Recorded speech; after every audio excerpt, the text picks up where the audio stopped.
La historia de la Iglesia de Jesucristo merece que se recuerde. Pesquisas. Mormonas.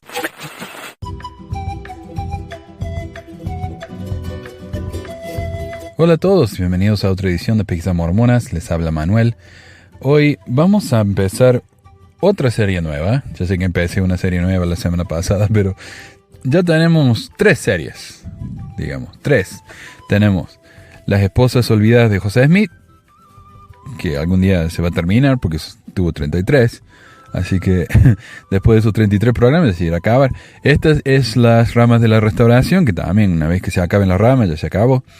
Y el tercero es, o el segundo en realidad, este de las ramas, el tercero. El segundo fue Gay y Mormon. Aunque ya hemos hablado mucho acerca de la situación de los LGBT en la iglesia, y ojalá hubiera empezado esa serie antes, ¿no? Al menos. Tal vez les cambie los nombres a los episodios anteriores para que se sepa que son sobre este tema en particular. Pero yo lo llamé así porque hay un sitio web que ha creado la iglesia. Antes se llamaba Gays y Mormones o Mormones y Gays, como si fueran dos cosas diferentes, ¿no? Tenemos a los mormones y tenemos a los gays. Hoy la iglesia ha cambiado el nombre de ese sitio y le ha puesto mormón y gay. O sea, son la misma cosa, una persona es mormón y gay. Yo le puse gay y mormón porque para mí ser gay es algo innato, algo con lo que uno nace. Ser mormón es uno que hace después, ¿no? Ya sea por tradición, por enseñanza, por convicción, por lo que fuera. Pero una persona nace gay y luego se hace mormón. Entonces por eso yo le llamo gay y mormón. Esta serie es de tema histórico y la llamo yo Las Ramas de la Restauración porque estas son las diferentes iglesias que surgieron del mormonismo, tanto durante la vida de José Smith como justo después de su muerte, que mucha gente no quedó confundida, no sabían qué iba a pasar. José Smith le prometió a muchos que iban a ser el próximo profeta de la iglesia, entonces hubo mucha confusión en esa época. Como consecuencia, la primera presidencia de los brigamitas fueron el presidente, digamos, de la iglesia por 3 años, hasta que finalmente llamaron a Brigham Young. Pero estas otras ramas de la restauración, y decimos restauración porque José Smith supuestamente restauró, ¿no? las llaves y el evangelio y todo eso. Y ellos mismos se llaman la restauración. Así que son ramas igualmente válidas, diríamos. Los brigamitas son la rama más grande, pero son eso, una rama. O sea, ¿quién tiene la razón? ¿Quién tiene la verdad? ¿Quién tiene la autoridad verdadera para seguir los pasos de José Smith? Varias personas dicen que lo tienen, y en mi opinión todos tienen la misma validez en sus afirmaciones. Entonces, hoy vamos a empezar a hablar de varias de estas ramas de la restauración. Creo que vamos a ir en orden alfabético. Y son varias, así que yo creo que tenemos para rato para hablar sobre esto. El episodio de hoy no lo grabé yo, lo grabó un amigo al que le agradezco muchísimo por esto.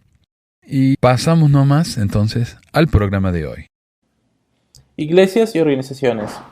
En esta sección se presentará en el orden cronológico más cercano a cada iglesia, organización o líder con seguidores informalmente organizados que ha existido desde el comienzo del movimiento de los santos de los últimos días hasta la actualidad. Algunos, para quienes no se ha determinado una fecha de inicio, aparecen al final de esta sección. Varios de los que serán discutidos no son considerados una iglesia, pero en algunos casos ni siquiera una organización con orientación religiosa. He tratado de ser muy específico al señalar esto al lector. Se han hecho todos los esfuerzos posibles para que la cobertura sea la más completa posible, pero muchos grupos tuvieron una vida corta, nunca publicaron literatura y no dejaron nada más información de segunda mano en el registro histórico. Otros han deseado no responder a las preguntas que les hicimos para obtener información detallada. Pura Iglesia de Cristo. La única información sobre esta iglesia proviene de 2 referencias hechas por George Albert Smith, un apóstol de la Iglesia Sud, en comentarios presentados en 2 ocasiones diferentes, una en Salt Lake City y otra en Ogden, Utah.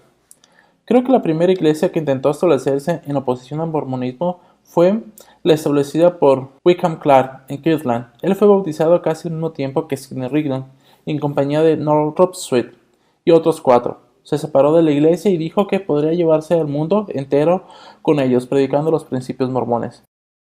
Tuvieron 2 o 3 reuniones, pero la sociedad nunca habría sido conocida en el mundo si algunos no hubiéramos recordado la circunstancia y hubiéramos hablado de ella. Cuando José Smith, el profeta, vino a instruir a estos santos en relación con el verdadero espíritu y la manera de determinar el uno al otro en un corto periodo de tiempo, algunos de los que habían sido influenciados por esas falsas manifestaciones apostataron. Entre ellos estaba Wickham Clark. Él recibió una revelación de que iba a ser el profeta, que él era el verdadero revelador, y él, Norton Sweet y otros 4 individuos se retiraron de la iglesia y organizaron la Iglesia Pura de Cristo, como la llamaron, compuesta de 6 miembros, y comenzaron a tener reuniones y a predicar, pero eso fue todo el conocimiento de esta cisma temprana. La acción de Clark tuvo lugar alrededor de 1831. La iglesia de John Noah. En el año de 1831, vio a otro profeta, John Noah, haciendo reclamos de vocación divina. De acuerdo con el procedimiento de la iglesia, fue excomulgado por esa afirmación. Se dice que uno de sus seguidores, el señor Howlick, caminó descalzo a 600 millas de Nueva York para decirle a José Smith que cómo había permitido que las mujeres llevaran gorras, que los hombres usaran cojines en las mangas de sus abrigos y había permitido que John Noah fuera expulsado de la iglesia. Que él, José, ya no era el profeta. El señor Howlick afirmó que el Señor le había dado este mensaje. La iglesia independiente. En 1832, un hombre llamado Houghton se retiró de la iglesia Sud y organizó la iglesia independiente, denunció al profeta José Smith y también al libro de Mormón. Como presidente de esta nueva iglesia, Houghton llamó a un hombre llamado Montage al oficio de obispo. De acuerdo con Kate Beck Carter, quien no nos dejó ninguna referencia al material original, las personas que han apostatado de la iglesia de los santos de los últimos días pueden convertirse en miembros de ese grupo al entrar en la sala, estrechar la mano de cada miembro y consagrar sus bienes a la causa común. Después de 2 o 3 meses, surgió una dificultad entre el presidente y el obispo. El obispo se hizo cargo de las cosas temporales, acusó al presidente de visitar su barril de puerco y el presidente acusó al obispo de visitar a su esposa. Esas acusaciones resultaron en una división entre los 2 oficiales principales y la organización se vino abajo. Iglesia de Cristo. Quizá la crisis que afectó más seriamente a la iglesia en sus años formativos fue la caída de la institución financiera de la iglesia, la Sociedad de Seguridad de Kirtland, y el establecimiento de un poderoso grupo de oposición de corta duración liderado por Warren Parrish. Organizado durante el verano y el otoño de 1937, la Iglesia de Cristo y sus defensores insistieron en que José Smith y otros líderes de la iglesia, que entonces estaban en Kirtland, Ohio, se habían desviado del Evangelio llamando a la iglesia de los santos de los últimos días. Según The Elder Journal, publicado en Far West, Missouri, Parrish, cajero de la Kirtland Safety Society, se había dedicado a malversar dinero del banco durante varios meses, lo que agravó los problemas en ese periodo. Parrish se llevó consigo 3 miembros del quórum de los 12 apóstoles, Luke S. Johnson, John F. Baton y Lyman A. Johnson. Otros involucrados en el movimiento fueron Leonard Rees, Stephen Burner y Sylvester Smith, Cyrus P. Smalling y Joseph Cohen. Según B. Ashley Roberts, historiador mormón, ese grupo se reunió en el templo de Kirtland y reclamó su propiedad, supuestamente. En ocasiones recurrieron a la violencia para respaldar sus reclamos. La imprenta de la iglesia fue tomada por el sheriff, siguiendo instrucciones del tribunal del condado, y el 14 de enero de 1838 fue vendida a estos reformadores, pero la misma noche de la venta, la oficina de la imprenta fue quemada. En el diario de discurso de George Albert Smith informó: un miembro de la primera presidencia, varios de los 12 apóstoles, el sumo consejo, los presidentes de los 70, los testigos del libro Mormón, los presidentes de Far West y muchos otros que forman parte del liderazgo más alto de la iglesia se dejaron llevar por esta apostasía y pensaron que era suficiente como para establecer una religión pura que se volviera universal. Ese intento de organización estuvo bajo la dirección de Warren Parrish, quien había sido un líder viajante en la iglesia y que tenía una gran reputación en los estados del sur como predicador elocuente y había sido empleado por poco tiempo por José, el profeta, como secretario. Ellos iban a renunciar al libro Mormón y a José Smith y tomarían las doctrinas mormonas para derrocar todas las religiones del mundo y unirían a todas las iglesias cristianas en un grupo generalizado y ellos serían sus grandes líderes. ¿Cuánto éxito tuvo esta gran apostasía? el hermano Everett Kimball, mientras estaba en una misión en 1944. Esta apostasía tuvo lugar en 1837 a 1838. Mientras cruzaban el río Fox en un transbordador ferry, se encontraron con Warren Parrish. Era un hombre serio, con una chaqueta recta, vestido de negro y con un pañuelo blanco alrededor del cuello. Díjole Elder Kimball: ¿tendrá la bondad de no decirle a la gente de aquí que alguna vez fui mormón? Soy un ministro bautista. Estoy predicando en ese centro de reuniones por $500 al año. Si descubren que he sido mormón, eso afectaría mucho mi influencia. La iglesia de Austin. Isaac Russell, un inglés converso a la iglesia, capitalizó los problemas de la iglesia en Missouri durante la expulsión final de los santos en el invierno de 1838 a 1839. Muchos de los miembros de la iglesia deseaban permanecer en lugar de seguir las instrucciones de José Smith de que debían irse. Russell comenzó a compartir revelaciones que favorecían la posición de esos miembros.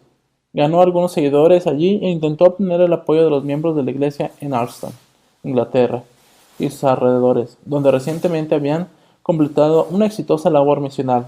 Él declaró que el Señor le había dicho que llevara su iglesia al desierto, para que pudieran recibir instrucciones pertinentes a la administración entre los lamanitas. Además, el Señor enviaría a los 3 nefitas al grupo y prepararía una Sion. Una carta escrita a los santos en Harleston por Russell, fechada el 30 de enero de 1839, de Fort Worth, Missouri, está registrada en la Historia de la Iglesia, volumen 3, página 343 a 344.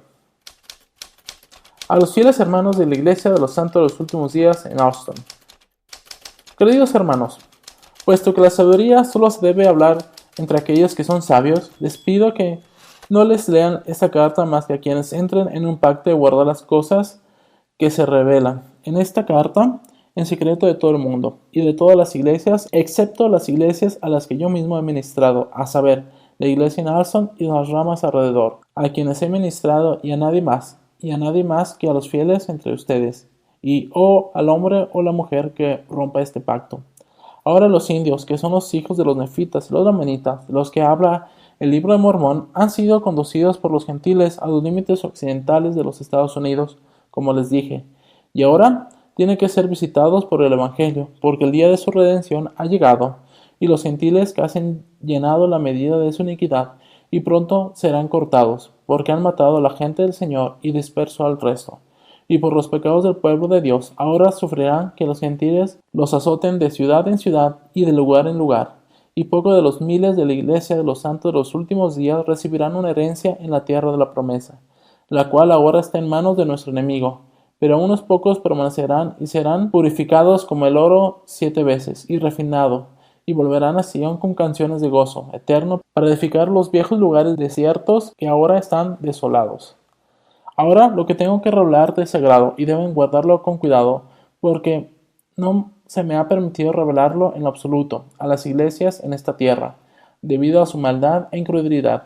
Ya casi me han expulsado de entre ellos, porque les he testificado de sus pecados, y les advertí de los juicios que aún han llegado, y esto que les digo no llegará al conocimiento de las iglesias hasta que estén purificadas. Ahora, el asunto es el siguiente: el Señor me ha dirigido, junto con algunos otros, cuyos corazones el Señor ha tocado, a ir al desierto, donde seremos alimentados y dirigidos por la mano del Señor, hasta que estemos purificados y preparados para ministrar a los lamanitas. Y el Señor enviará con nosotros a esos 3, de quienes se habla en el libro de Mormón, que estaban con Jesús después de su resurrección y han permanecido en la tierra para ministrar a sus hermanos en los últimos días. Por lo tanto, Dios nos envía antes para preparar un lugar para ustedes y para el resto, que sobrevivirá a los juicios que ahora vienen sobre la iglesia de los santos de los últimos días, para purificarlos, porque somos enviados a preparar una Sion, como José fue enviado antes a Egipto, una ciudad de paz y un lugar de refugio, para que puedan esconderse con nosotros y con todos los santos en el debido tiempo del Señor, antes de que su indignación destruya a las naciones.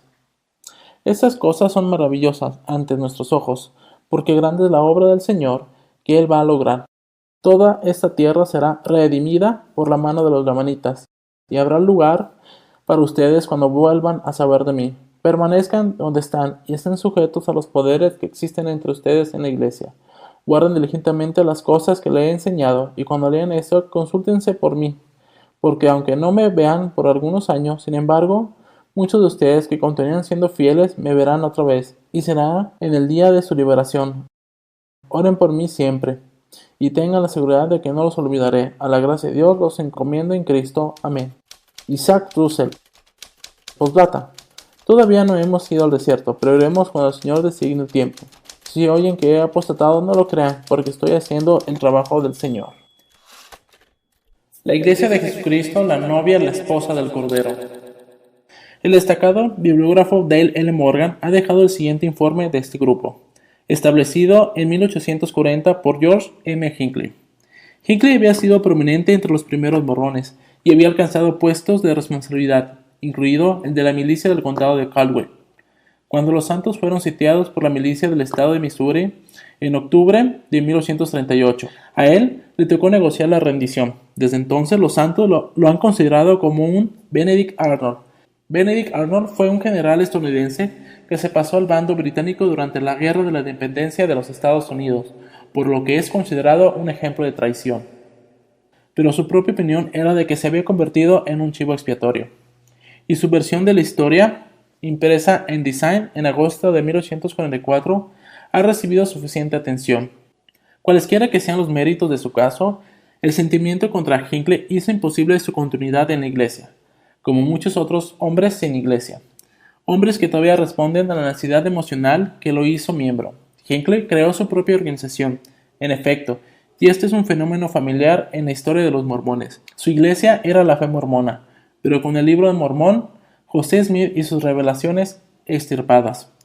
Hinckley nombró a esta fe la Iglesia de Jesucristo, la novia, la esposa del Cordero, y se dice que la fecha de su organización fue el 24 de junio de 1840. La primera conferencia se celebró en Moscow, condado de Muscatine-Iowa, el 20 de noviembre de 1842, con reuniones posteriores el 14 de abril, el 17 de junio, el 14 de julio y el 16 de septiembre de 1843. Todo esto aparentemente en Moscow y una sexta conferencia en Buffalo, condado de Scott-Iowa, el 24 de junio de 1844. A partir de entonces, la sede se mantuvo en Buffalo. Lo delicado que fueron las distinciones que dieron identidades separadas a tantas de las iglesias mormonas menores se demuestra por el efecto que la muerte de José Smith tuvo sobre la iglesia de Hinckley. Un viejo amigo del señor Rigdon, él se sintió inmediatamente atraído por la nueva iglesia de Rigdon. Erigió en Pittsburgh por invitación de Rigdon y por autorización de su propia organización. Hinckley asistió a la conferencia rigdonita de abril de 1845. La función de las dos organizaciones siguió, aunque una conferencia separada de la iglesia de Hinckley se sostuvo en una fecha tan tardía como el 16 de junio de 1845.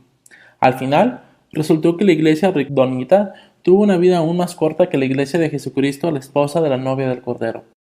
Aunque una facción continuó en Buffalo después de que la organización central había muerto. Más tarde, Hinckley buscó restablecer su iglesia en el condado de Marshall, Illinois, y en el condado de Decatur, Iowa, pero no recibió ni mucho apoyo, y sus hijos se unieron a la reorganización. En la página 123 de la misma publicación, Morgan revisó la única contribución bibliográfica conocida de la iglesia de George M. Hinckley, una revista llamada The Insight, publicado en Buffalo, condado de Scott, Iowa. Se publicó un volumen completo de Insight compuesto por 12 números emitidos mensualmente desde julio de 1844 hasta junio de 1845. Cada ejemplar estaba compuesto por 16 páginas con paginación acumulada por un total de 192 páginas. El primer número estaba fechado 15 de julio, pero a partir de entonces The Insight solo estaba fechado por mes.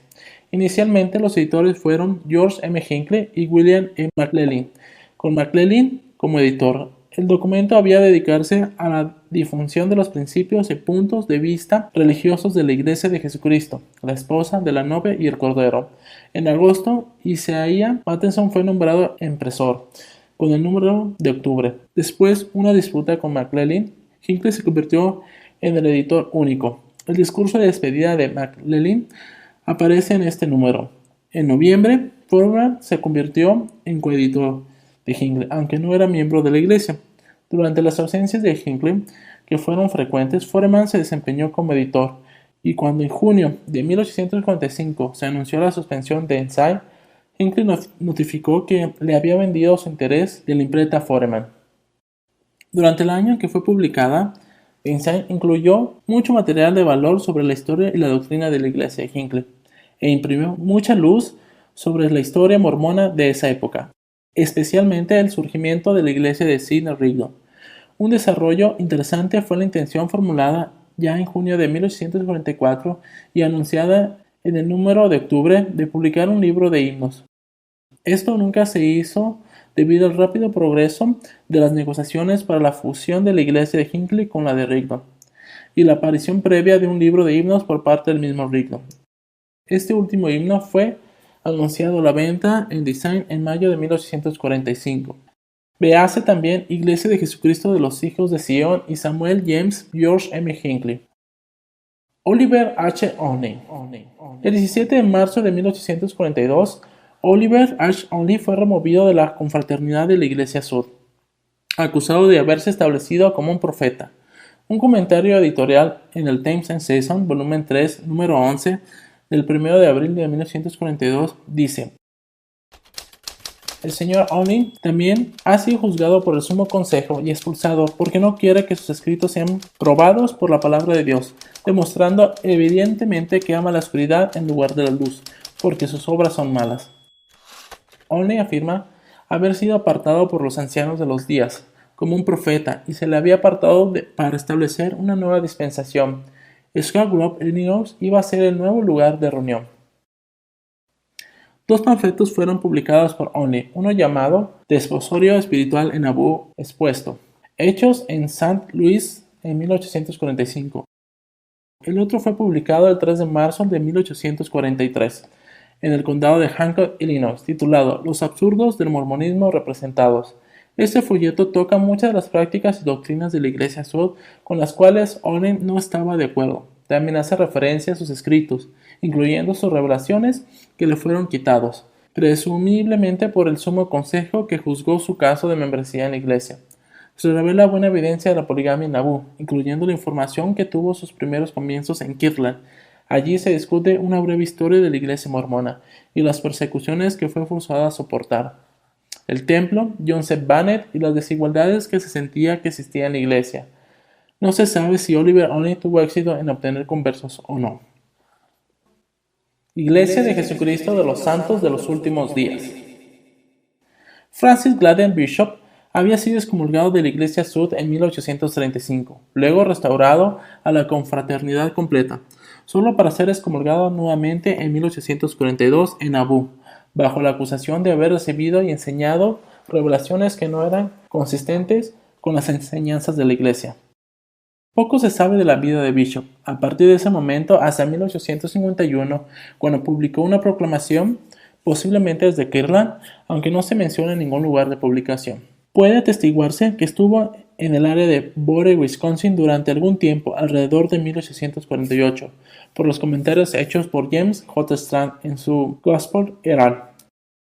Strand parece indicar que Bishop había publicado antes de su proclamación de 1851, pero no se han descubierto detalles. Strand comenta: Gladden Bishop fue uno de los primeros miembros de la Iglesia y uno de los primeros 70. Él asume que José solo tenía el sacerdocio arónico, pero que él tiene el de Melquisedec, recibido por su ordenación bajo la mano de Jesucristo, que él es David, el rey que reinará sobre la nación unida de Israel restaurada y el Señor de toda la tierra.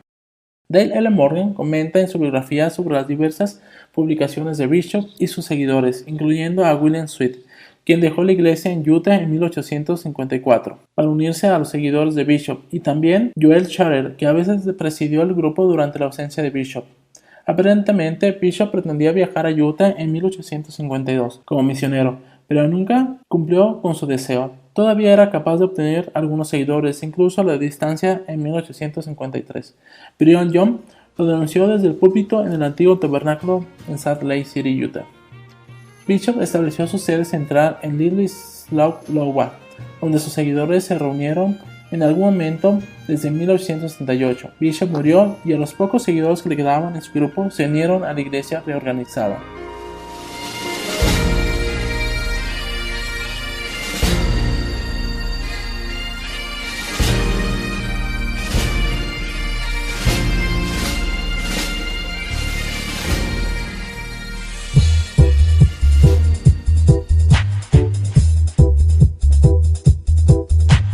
Gracias por escuchar esta edición de Pesquisas Mormonas. No se olvide de visitar nuestro website en pesquisasmormonas.com o pesmor.com y nuestro blog en pesquisasmormonas.org o pesmor.org. También tenemos un grupo de Facebook donde la discusión siempre es animada y si tiene un comentario, pregunta o hate mail, puede enviarlo a manuel@pesquisasmormonas.com. Y si por alguna razón ha abandonado la iglesia y ya no sabe qué hacer con todos esos miles de dólares extras, ahora que ya no paga el diezmo, le agradeceríamos si nos envía $1 o $2 por medio de Patreon en patreon.com/pesquisasmormonas o en paypal.me/pesquisasmormonas para ayudarnos a cubrir los gastos de domain y hosting del podcast. Muchas gracias de nuevo y hasta la próxima semana. La música del comienzo del podcast es la canción de la primaria Historias del Libro de Mormón por Clive Romney. La canción previa a esta es La Hora del Profeta del ex de Acevedo y esta es la versión de la banda Roosters de la canción de la primaria Palomitas de Maíz.